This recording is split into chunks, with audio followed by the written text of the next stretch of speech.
रोज एक नई कहानी देखने के लिए चैनल को सब्सक्राइब करें और बेल आइकन दबाना ना भूलें। छत पे सोया था बहनोई, मैं तने समझ के सो गई। मुझको राणा जी माफ करना, गलती म्हारे से हो गई। छत पर पापड़ सुखाते हुए मिया अपनी मस्ती में गाना गा रही थी। तभी उसकी सास सुमन वहाँ आकर उससे कहती है, बहू अगर तूने अपने बहनोई को छत पे सुला दिया हो तो अपनी सास को भी चाय दे दे नीचे चलकर। अरे माँ जी आप, मैं बस आ ही रही थी, ये पापड़ सुखाने आई थी। धूप लग जाएगी तो खाने के लिए तैयार हो जाएंगे। ठीक है, जल्दी इनको सुखाकर नीचे आ जा। सुमन इतना बोलकर नीचे आती है और कुछ ही देर में निया भी अपना काम खत्म करके नीचे आती है। तभी उसके घर की डोरबेल बजती है, जिसको सुनकर सुमन बोलती है, देखियो बहू कौन आया है, मेरे तो घुटने दर्द हो जाते हैं बार बार उठने बैठने में। कोई नहीं माँ जी, मैं देखती हूँ। इतना बोलकर निया दरवाजा खोलने जाती है और जैसे ही दरवाजा खोलती है तो सामने उसकी छोटी बहन मीना और बहनोई राघव खड़े होते हैं और उनको अपने घर में देखकर निया कहती है, अरे मीना और बहनोई जी आप आइए आइए, अंदर आइए ना। जरूर, आप बुलाओ और हम ना अंदर आए। चलो मीना अंदर चलो। मीना और राघव अंदर आते हैं। निया अपनी सास से कहती है, माँ जी देखो कौन आया है, मेरी छोटी बहन मीना और बहनोई जी। अरे वाह, अभी कुछ देर पहले ही निया अपने बहनोई जी को याद करी थी छत पर। क्या? पर क्यों दीदी, आप राघव जी को क्यों याद कर रही थी? आपको कोई काम था क्या उनसे? अरे नहीं नहीं मीना, माँ जी भी ना मजाक करती हैं। वो तो मैं बस गाना गा रही थी पापड़ सुखाते हुए कि छत पे सोया था बहनोई। ओह, लेकिन देखिए आपने इतने दिल से याद किया कि आपकी बहन और आपका बहनोई आपके सामने आ गए। वैसे वो यहाँ के पास के हॉस्पिटल में मीना की प्रेगनेंसी के कुछ टेस्ट थे, तो इसीलिए हम आ गए। कुछ दिन के लिए आपको कोई दिक्कत तो नहीं? अरे बेटा कैसी दिक्कत, निया के बहन बहनोई हो तुम, जितना ये घर उसका है उतना तुम्हारा भी तो है। चल बहू इनके चाय नाश्ते का इंतजाम कर, आओ तुम दोनों बैठो। निया रसोई में ही चाय नाश्ते की तैयारी करते हुए गाना गाने लगती है। बहनोई तो बहनोई ठहरा, क्यों ना पहचाना तूने पिया जी का चेहरा।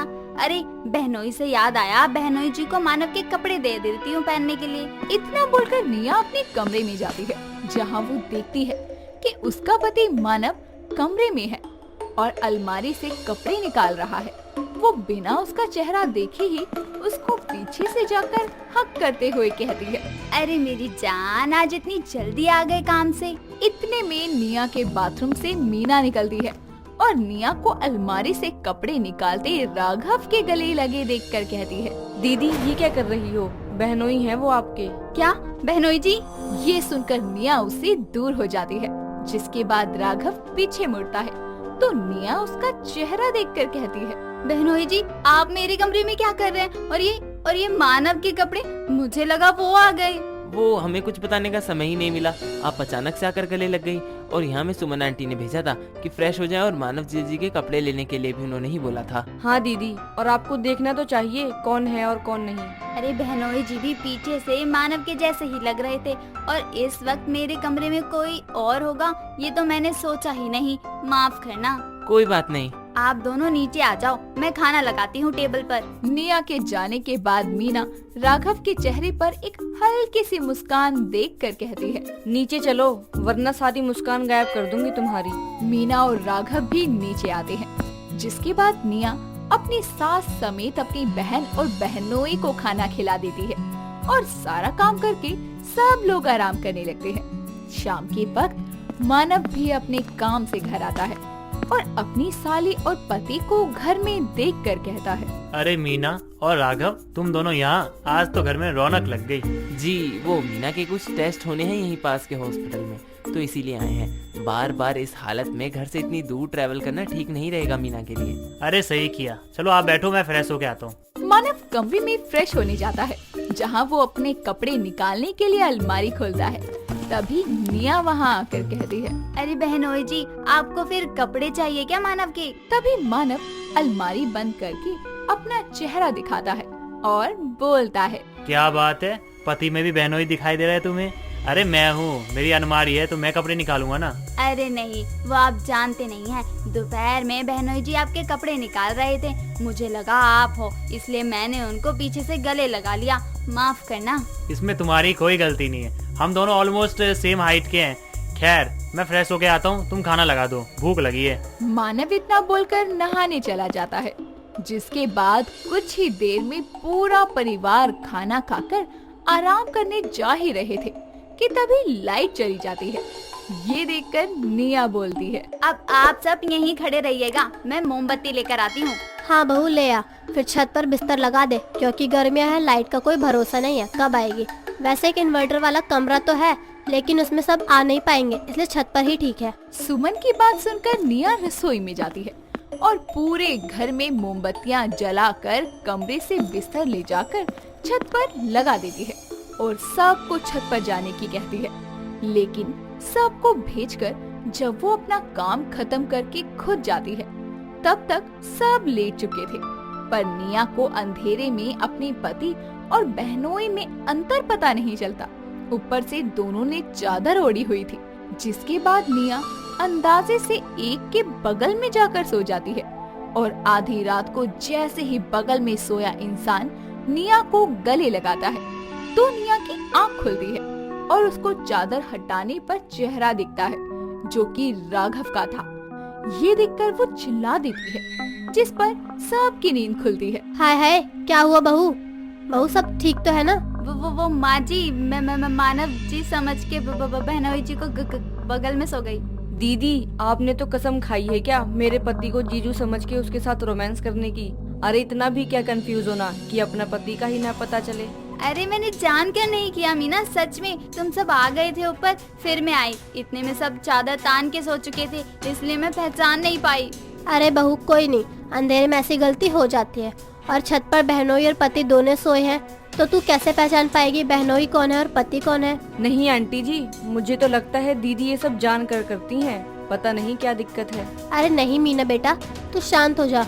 और ये मानव कहाँ है? सब उठ गए, वो कहाँ है? सुमन के इतना बोलते ही मीना के बगल में से मानव उठता है और आंखें मसलते हुए कहता है, अरे क्या हुआ, क्यों शोर मचा रखा है?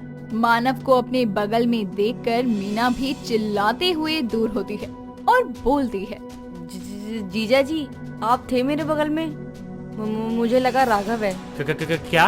क्यों मीना, तू तो मेरे से पहले आई थी, तुझे कैसे पता नहीं चला कि ये राघव नहीं मानव है? वो दीदी मैं भी तुम्हारे आगे ही आई थी, मैं फोन चलाने लगी थी सीढ़ियों में, और जब आई तब तक ये सब सो चुके थे, सच में। अरे ये छत पर बहनों को सोना नहीं चाहिए। मीना और राघव बेटा तुम दोनों नीचे चले जाओ, इन्वर्टर वाले कमरे में सो जाओ। मीना और राघव दोनों उठकर वहाँ से नीचे चले जाते हैं। अगली सुबह चारों आपस में नजरें मिलाने से कतराते हैं, जिस पर राघव कहता है, वो मीना के टेस्ट हमने अपने यहाँ के हॉस्पिटल में शिफ्ट करवा लिए, तो हम आज ही निकल रहे हैं। अच्छा ठीक है बहनोई जी, मैं आपके जाने का इंतजाम करती हूँ। दीदी मैं अपने कपड़े पैक कर लेती हूँ। चारों ही किसी न किसी काम का बहाना करके एक दूसरे के सामने से चले जाते हैं। शाम होते होते मीना राघव अपने घर लौट जाते हैं, जिसके कुछ दिन बाद एक दोपहर निया छत से सूखे पापड़ उठाते हुए गाना गाती है। बहनोई ने ओढ़ रखी थी चादर, मैं समझी के पिया का है बिस्तर। इतने में वहाँ सुमन आती है और बोलती है, बहू फिर याद कर रही है बहनोई को, बुलवा लूं क्या? निया उस रात की बात को याद करते हुए कहती है, नहीं नहीं माँ जी, बिल्कुल नहीं। बहनोई और पति में हुई कंफ्यूज निया दोबारा कभी ना तो अपने बहनोई और पति को एक साथ छत पर सुलाएगी और ना ही दोबारा ये गाना गुनगुनाएगी। नितिन अपने दोस्तों के साथ में पार्टी करके घर आता है और उसकी माँ सीमा उसे एक लड़के की फोटो दिखाकर उससे बोलती है, वाह रे जाऊं मैं तो, देख है ना कितनी प्यारी लड़की। इस लड़की को देखकर ऐसा लग रहा है मानो भगवान ने इसको तेरे लिए ही बनाया हो। माँ आप फिर से मेरी शादी के पीछे पड़ गईं। मैंने बोला ना आपको कि मुझे अभी कोई शादी नहीं करनी, मुझे पहले टॉप बिजनेसमैन बनना है। तेरे सभी छोटे भाई बहनों की शादी हो चुकी है और एक तू है। अरे अब तो सारे रिश्तेदार सवाल जवाब करते हैं, मैं क्या जवाब दूं उनको कि तू क्यों मना कर देता है शादी करने से? क्योंकि मैं किसी लड़की से प्यार करता हूँ और उसी से शादी करूँगा, सुन लिया? हाँ तो ठीक है ना, तू कल मुझे उस लड़की से मिलवा दियो, मैं बाद में खुद उसकी फैमिली से बात कर लूंगी। नितिन ये कहाँ फंस गया तू यार, अब लड़की कहाँ से मिलेगी तुझे, अपने ही झूठ में फंस गया। माँ कल नहीं फिर किसी दिन मिलवा दूंगा। क्यों? कल क्यों नहीं? क्या हुआ? कुछ नहीं, मेरा मतलब था कि वो अभी आउट ऑफ सिटी है, 1-2 दिन बाद मिलवाता हूँ आपको उससे। नितिन अपनी माँ से झूठ बोलकर वहाँ से चला जाता है और अगले दिन अपने दोस्त से मिलकर उसे सारी बात बताते हुए बोलता है, यार अब तू ही बता, मैं कहाँ से लड़की लेकर आऊँ? मेरी तो कोई गर्लफ्रेंड ही नहीं है। साले तो तूने झूठी क्यों बोला? क्योंकि मुझे अभी शादी नहीं करनी और मेरी माँ नहा धोकर मेरे पीछे पड़ गई है। दोनों दोस्त इस प्रॉब्लम से निकलने का सॉल्यूशन निकाल ही रहे होते हैं कि तभी उनके सामने कियारा नाम की एक लड़की आती है और उनसे बोलती है, मैं इसमें तुम्हारी हेल्प कर सकती हूँ। तुम कौन और तुम हमारी क्यों हेल्प करोगी? क्योंकि मैं भी ऐसी ही किसी सिचुएशन से गुजर रही हूँ। मुझे भी तुम्हारी तरह भी शादी नहीं करनी, पर मेरे घर वाले मेरे पीछे पड़े हैं, तो मैंने उनको झूठ बोल दिया कि मेरा बॉयफ्रेंड है, बस इसलिए। दोनों एक दूसरे को अपनी सिचुएशन बताते हैं और एक दूसरे से हाथ मिलाकर एक डील डन करते हैं, जिसमें वो बिना प्यार के एक दूसरे से शादी करेंगे और अपना अपना करियर बनाने के लिए इंडिया से बाहर चले जाएंगे और वहाँ जाकर एक दूसरे से वापस अजनबी बन जाएंगे। दोनों अपना अपना कॉन्ट्रैक्ट साइन कर लेते हैं, जिसके बाद नितिन कियारा को अपने घर लेकर अपनी माँ से अपनी गर्लफ्रेंड के रूप में मिलवाता है। जिसके कुछ दिन बाद कियारा नितिन को अपनी माँ रीता से मिलवाती है और कुछ ही दिनों में दोनों की फैमिली आपस में मिलकर उनका रिश्ता तय कर देती है। ऐसे ही कुछ और दिनों बाद में दोनों के एंगेजमेंट का दिन पास आता है, जिसके लिए सीमा कियारा को अपने घर बुलाकर नितिन से बोलती है, तुम दोनों को देखकर कौन बोलेगा कि तुम दोनों एक दूसरे से प्यार करते हो और बहुत जल्द तुम दोनों की शादी होने वाली है। क्यों माँ जी, क्या हुआ? क्या हुआ? अब ये भी मैं बताऊं? अरे तुम दोनों की शादी होने वाली है, थोड़ा सा साथ में समय बिताया करो, साथ में शॉपिंग किया करो। जी माँ जी, चलिए नितिन, एंगेजमेंट की शॉपिंग कराते हैं। हाँ चलो। अच्छा माँ, हम चलते हैं। इतना बोलकर वो दोनों एक साथ शॉपिंग करने के लिए मॉल में जाते हैं, जहां नितिन कियारा से मुंह बनाते हुए बोलता है, जब तुम्हारी शॉपिंग हो जाए तो मुझे बता देना, मैं आकर बिल पे कर दूंगा। हेलो मिस्टर, मैं अपना बिल खुद पे कर सकती हूँ, मुझे तुम्हारी हेल्प की जरूरत नहीं है। इतना बोलकर कियारा शॉपिंग करने लगती है। तभी कुछ लड़के उसे देखकर कमेंट पास करने लगते हैं। ये सब देखकर नितिन को बहुत गुस्सा आता है और वो उन गुंडों की पिटाई करके गुस्से में कियारा का हाथ पकड़ के उसे कार में बिठा देता है, जिसके बाद दोनों घर के लिए निकल जाते हैं। ये सब देखकर कियारा नितिन से लड़ते हुए बोलती है, तुमने उन लड़कों को क्यों मारा? देखो, हम दोनों के बीच में कुछ नहीं है, इसलिए मुझ पर ये पति वाला हक जताने की जरूरत नहीं है। Oh really? अच्छा हुआ तुमने मुझे बता दिया, क्योंकि मुझे तो पता ही नहीं था। एक तो मैंने उन बदमाश लड़कों से तुम्हें प्रोटेक्ट किया, ऊपर से तुम मुझसे ही लड़ रही हो। अरे तुम्हें तो मुझे थैंक्स बोलना चाहिए। दोनों गाड़ी के अंदर ही बैठकर लड़ना शुरू कर देते हैं। तभी सामने से एक गाड़ी आती है और नितिन खुद को बचाने के लिए जैसे ही अपनी गाड़ी को टर्न करता है, उसकी गाड़ी एक पेड़ से टकरा जाती है। जिसके बाद कियारा गाड़ी से बाहर निकलकर खांसते हुए नितिन से बोलती है, यार तुम तो सच में बड़े गंदे वाले मनहूस हो, मतलब जब से मिले हो तब से कुछ ना कुछ गलत ही हो रहा है मेरे साथ। तुम 2 मिनट चुप नहीं रह सकती? ये सोचने के बदले कि गाड़ी खराब हो गई है, हम घर कैसे जाएंगे, तुम मुझसे ही लड़ रही हो। हम किसी से लिफ्ट लेकर घर जा सकते हैं। अभी देखना तुम कैसे मेरे एक इशारे पर गाड़ियों की लाइन लगती है। इतना बोलकर कियारा गाड़ियों को इशारा करते हुए उनसे लिफ्ट मांगती है, पर गाड़ी नहीं रुकती, जिसे देखकर नितिन को जोर से हंसी आती है और वो कैब बुक कर लेता है। 5 मिनट बाद में एक कैब आकर कियारा के सामने खड़ी हो जाती है। तभी नितिन कैब वाले को OTP बताकर कार में बैठकर कियारा से बोलता है, वैसे काफी अच्छी कोशिश की थी तुमने। हाँ वो बात अलग है कि तुम कुछ कर नहीं पाई। दोनों बातें करते हुए घर आ जाते हैं और कुछ ही दिनों में उनकी सगाई हो जाती है। एंगेजमेंट के बाद दोनों अपने अपने घर में अपनी एंगेजमेंट रिंग को देखकर एक दूसरे के साथ बिताए हुए कुछ लम्हों को याद कर रहे होते हैं। तभी नितिन अपना फोन उठाकर कियारा को कॉल करता है और उसे बोलता है। सबको लगता है कि हम दोनों एक दूसरे से कितना प्यार करते हैं, पर किसी को ये नहीं पता कि ये बिना प्यार के शादी करने वाले हैं। वो तो है, पर तुम क्यों बिना प्यार की शादी के बारे में सोच रहे हो?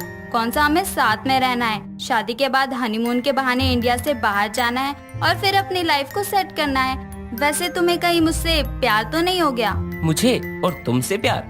तुम में आखिर ऐसा है ही क्या जो मैं तुमसे प्यार करूं? शायद तुम्हें मुझसे प्यार हो गया है। अपने सपने से बाहर आओ सर, मुझे तुमसे कोई प्यार नहीं है। इसी तरह दोनों बातें करके सो जाते हैं। देखते ही देखते उनके प्लान के अकॉर्डिंग उन दोनों की बहुत जल्द शादी हो जाती है। शादी के बाद दोनों अपना हनीमून मनाने अबू धाबी निकलते हैं। वहाँ जाते ही अपनी डील के अकॉर्डिंग दोनों अलग हो जाते हैं, जिसके बाद उन दोनों को एक दूसरे की याद आती है और उन्हें एहसास होता है कि ये शादी का नाटक करते करते उन्हें सच में एक दूसरे से प्यार हो गया है। जिसके बाद दोनों एक दूसरे से मिलने के लिए रेस्टोरेंट में पहुंचते हैं, जहां नितिन उससे बोलता है, शायद मुझे तुम्हारी और तुम्हारी बकवास सुनने की आदत हो गई है।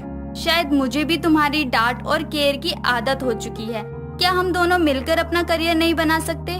बना सकते हैं, भले ही ये शादी बिना प्यार की हुई है, पर न कब कहां कैसे मैं सच में तुमसे प्यार करने लगा हूँ और अब मैं तुमसे सच में दूर नहीं रह सकता। I love you Kiara. मैं भी तुमसे बहुत प्यार करती हूँ नितिन, और हमेशा तुम्हारे साथ रहना चाहती हूँ। इतना बोलकर दोनों रोते हुए एक दूसरे को गले लगा लेते हैं और अपनी डील को कैंसिल करके अपनी बिना प्यार की शादी को अपना लेते हैं और अबू धाबी में ही अपना हनीमून मनाकर वापस अपने घर आ जाते हैं। दोनों अपने करियर पर फोकस करते हैं। पायल नई नवेली दुल्हन बनकर अपने ससुराल में अपना पहला कदम रखती है। तभी उसकी सास कविता अपनी बेटी निकिता को आवाज लगाते हुए बोलती है, अरे निकिता बेटा, जरा भाभी के स्वागत के लिए आरती की थाल लेकर आ। तभी निकिता आरती की थाल लेकर आती है और जब पायल अपनी ननद निकिता को देखती है तो अजीब सा मुंह बनाती है, क्योंकि निकिता का रंग सांवला था, जिसे देखकर पायल अपने मन में बोलती है, हे भगवान, घर में आते ही इस काली कलूटी के दर्शन हो गए। पता नहीं अब आगे क्या क्या होगा। बहू, कलश को अपने सीधे पैर से गिराकर अपने शुभ कदम हमारे घर में रखो। जी माँ जी। पायल को अपने रंग रूप पर बहुत घमंड था, जिसके चलते वो अक्सर काले रंग वालों का मजाक बनाया करती। पायल कलश पर पैर मारकर उसे गिरा देती है और अपना पहला कदम उस घर में रखती है। हर तरफ हंसी मजाक का माहौल था और इस बीच निकिता बार बार पायल की देखरेख में लगी रहती। कभी उसको जूस देती तो कभी कुछ और खिलाती पिलाती। ऐसे ही समय बीतता जाता है और एक दिन निकिता अपनी माँ कविता से बोलती है, माँ, मुझे अपनी दोस्त की शादी में जाना है और मेरी अलमारी की चाबी नहीं मिल रही। अच्छा तो एक काम करना, बहू की अलमारी से जाके उसकी साड़ी ले ले, वो पहन कर चली जा। माँ ये ठीक रहेगा, मगर भाभी दिख नहीं रही कहीं। अरे वो अपनी लाली लिपस्टिक का सामान लेने गई है, तो तू खुद जाके ले ले। ठीक है माँ। निकिता अपनी भाभी के कमरे में जाती है और उसकी अलमारी से एक ब्लैक कलर की साड़ी निकालकर पहनकर पार्टी में चली जाती है। कुछ समय बाद जब निकिता वापस घर आती है तो पायल उसको देखकर गुस्से से लाल पीली हो जाती है और बोलती है, ये सब क्या है महारानी? क्या हुआ भाभी, आप इतना गुस्सा क्यों कर रही हो? एक तो तुम्हारा रंग इतना भद्दा है, ऊपर से मेरी साड़ी तुमने किससे पूछकर पहनी? वो भाभी मेरी अलमारी लॉक हो गई थी, इसलिए मुझे मजबूरी में आपकी साड़ी पहननी पड़ी। अभी के अभी साड़ी उतारो मेरी। निकिता साड़ी बदल कर आती है और अपनी भाभी को साड़ी देते हुए बोलती है, ये लो भाभी आपकी साड़ी। और हाँ, मुझसे भूल हो गई जो मैंने आपकी साड़ी पहन ली। मुझे नहीं पता था कि आप रंग भेद करती हो। मेरे सामने ना ज्यादा लेक्चर देने की जरूरत नहीं है। अरे तुम्हें क्या लगता है कि मेरे इतने बुरे दिन आ गए हैं, मैं तुम्हारे उतारे हुए कपड़े पहनूं? अरे जाओ आग लगा दो इस साड़ी में, और अगर तुमसे नहीं लगाई जाती तो मैं लगा दूंगी। निकिता वहाँ से चली जाती है। ऐसे ही समय बीतता है और एक दिन कविता अपनी बहू से बोलती है, बहू, मैं क्या कह रही थी कि कल निकिता को देखने वाले आ रहे हैं, तो अच्छे से सारी तैयारियां कर लियो। क्या माँ जी, आप भी रोज रोज फालतू में हमारा मजाक बनवाती हो। अरे आपकी उस काली बेटी को कोई पसंद नहीं करेगा। अरे नास पीटी, शक्ल अच्छी नहीं दी भगवान ने तो कम से कम बात तो अच्छी कर लिया कर। देख लेना माँ जी, इस बार भी वही होगा जो हमेशा से होता आया है। और हाँ, रही बात शक्ल की ना, तो आपकी बेटी से तो अच्छी शक्ल है मेरी। अरे लड़का अमेरिका का है और मेरा दिल कह रहा है कि बात बन जाएगी इस बार। देखते हैं माँ जी, आपकी काली कोयल को कौन सा हंस ले जाता है। ऐसे ही अगले दिन निकिता को देखने विहान नाम का एक लड़का अपनी फैमिली के साथ आता है। थोड़ी देर बाद निकिता भी चाय नाश्ता लेकर आती है। सभी लोगों को निकिता पसंद आ जाती है। तभी विहान बोलता है, वो मुझे निकिता जी से अकेले में बात करनी है। हाँ हाँ बेटा, कर लो बात, वैसे भी बातचीत करना जरूरी है। विहान और निकिता दोनों छत पर जाकर बातें करते हैं। तभी विहान निकिता से बोलता है, क्या मैं आपको पसंद हूँ? आप तो बहुत अच्छे हैं और मुझे पसंद भी हैं। क्या आपको मैं पसंद हूँ? अरे आप तो हो ही इतनी प्यारी, आपको कौन पसंद नहीं करेगा? वो मेरा रंग। मैडम जी, इंसान का मन साफ होना जरूरी है। और वो कहते हैं ना, बुरा जो देखन मैं चला, बुरा न मिलिया कोई। आप मन जब बुरे हुए तो मुझसे बुरा ना कोई। आप अमेरिका में रहकर भी ऐसी बातें करते हैं? मैडम जी, विदेश गया था, अपना देश नहीं छोड़ा कभी। आप सच में बहुत अच्छे हैं। इस तरह निकिता और विहान का रिश्ता पक्का हो जाता है और कुछ महीने बाद ही दोनों की सगाई हो जाती है। ऐसे ही समय बीतता जाता है और एक दिन पायल से मिलने पड़ोस की लड़की सोनिया आती है और वो आकर पायल से बोलती है, हाय भाभी, कैसी हो आप? मैं तो ठीक हूँ, आप बताओ। मैं तो मस्त हूँ। वो तो दिख रहा है। अच्छा जी। क्या बात है सोनिया, आप तो दिन पर दिन निखरती जा रही हो। निखारना पड़ता है भाभी, आखिर ब्यूटी कॉन्टेस्ट में हिस्सा जो लिया है। कितना अच्छा होता ना अगर आप मेरी सगी ननंद होती, मगर मेरी सगी ननंद तो कोयले जैसी है। भाभी, वैसे मुझे ना ज्वेलरी का ऐड करना है, जिसमें हम अपना कोई भी ज्वेलरी पहन सकते हैं और लोगों को उसके बारे में बता सकते हैं। अरे तो मेरे गहने ले जाओ ना, वो कब काम आएंगे? ऐड करने के बाद मुझे वापस दे देना। और वैसे भी सबको पता तो चले कि मेरे पास कितनी अच्छी ज्वेलरी है। ठीक है भाभी। पायल सोनिया को अपने गहने दे देती है। ऐसे ही समय और बीतता है। कुछ हफ्ते बीत जाते हैं। पायल सोनिया को कॉल करती है, मगर उसका कोई अता पता नहीं होता। और एक दिन पायल की सास उससे बोलती है, अरे बहू, तुझे पता है वो जो पड़ोस की सोनिया है ना, कुछ दिन पहले अपने बॉयफ्रेंड के साथ भाग गई। क्या माँ जी? ये सुनते ही पायल अपने कमरे में आकर रोने लगती है। तभी वहाँ निकिता आती है और अपनी भाभी को चुप करवाती है, जिसके बाद पायल उसको सारी बात बताती है और निकिता बोलती है, भाभी, आप किसी पर भी ऐसे यकीन कैसे कर सकती हो? प्लीज निकिता, अपने भैया या फिर माँ जी को इस बारे में मत बताना। आप चिंता मत करो, मैं कुछ करती हूँ। निकिता अपने कमरे की ओर चली जाती है और इन सब के बारे में विहान को बताती है। विहान निकिता से बोलता है, चिंता मत करो, मैं सेम वही ज्वेलरी बनवा दूंगा। शुक्रिया आपका। अरे पागल, अब तुम मेरी होने वाली पत्नी हो, तुम्हारी प्रॉब्लम अब मेरी है। ऐसे ही एक दिन पायल के घर पर डिलीवरी बॉय ज्वेलरी लेकर आता है और पायल और निकिता वो ज्वेलरी को लेकर कमरे में जाती है। तभी पायल निकिता से बोलती है, मुझे माफ कर दो निकिता, मैं हमेशा ही तुम्हारे रंग को लेकर तुम्हें कोसती रही, कभी ये देखा ही नहीं कि तुम्हारा मन कितना साफ है। नहीं भाभी, आप माफी मत मांगिए, मैंने कभी आपको खुद से अलग नहीं समझा। आपके आने के बाद तो ये सोचा था कि हम ननंद भाभी नहीं बल्कि बहनों की तरह रहेंगे। चलो जो हुआ सो हुआ, अब एक नई शुरुआत करते हैं। तभी कविता वहाँ आती है और बोलती है, हाँ बहू, और आज तुझे पता चल ही गया कि चेहरे की खूबसूरती और मन की खूबसूरती में क्या फर्क होता है।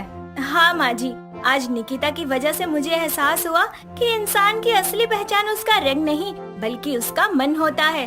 दोनों ननद भाभी एक दूसरे को गले लगा लेती है और उसके बाद कविता कहती है, और मैं कहाँ गई? फिर तीनों एक दूसरे को गले लगा लेते हैं। ऐसे ही समय बीतता जाता है और पायल अब ससुराल की सारी जिम्मेदारियों को अच्छे से संभाल लेती है। जिसकी कुछ महीने बाद ही निकिता की भी शादी बड़े धूमधाम से होती है। हर रोज एक नई कहानी देखने के लिए चैनल को सब्सक्राइब करें और बेल आइकन दबाना ना भूलें।